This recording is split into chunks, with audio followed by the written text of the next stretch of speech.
Okay, welcome back. We are now on lesson 4 or lecture 4, picking slash packing. We call this picking. And so we went over sales order, creation of sales order. We went over availability check. We went over outbound delivery document. And now we're in picking. So basically, picking is where it's a process where it involves taking your goods from storage location to staging area. Staging area, obviously, there's going to be some sort of packing happening there as well, and it gets prepared for it to go out into the transportation. And every time we do this, some sort of a status is updated or recorded so we can check the status at any given time during the shipping process. Now, we've talked about up to picking, and we know the next step is goods issue that's coming up.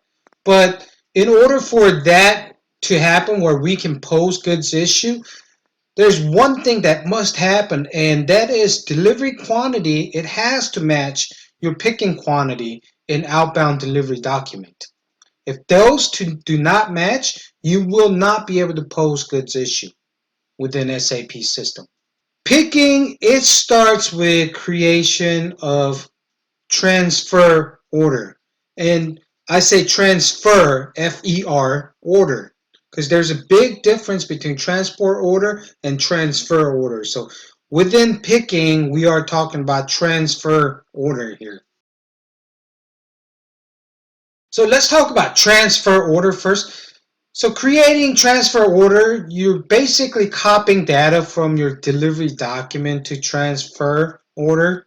And again, I highlighted FER or capitalized it. Transfer order is used for controlling movement goods within the warehouse. So only inside the warehouse. So moving, like we talked about, picking was from storage area or storage bin to staging area, that is done using transfer order.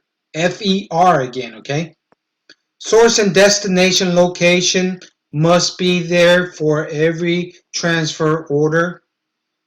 Transfer orders don't come blank. It has to give you source where you get it from or where you pick it from and then where you stage it to.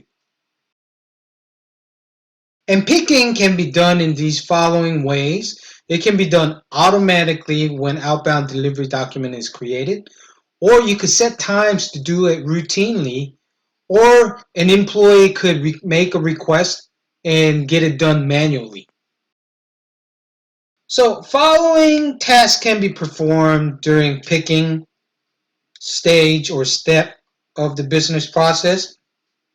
Basically, you can create TO or TO is created, and system can print transfer order. And when I say TO, I keep saying TO, but it's transfer order is what I'm referring to.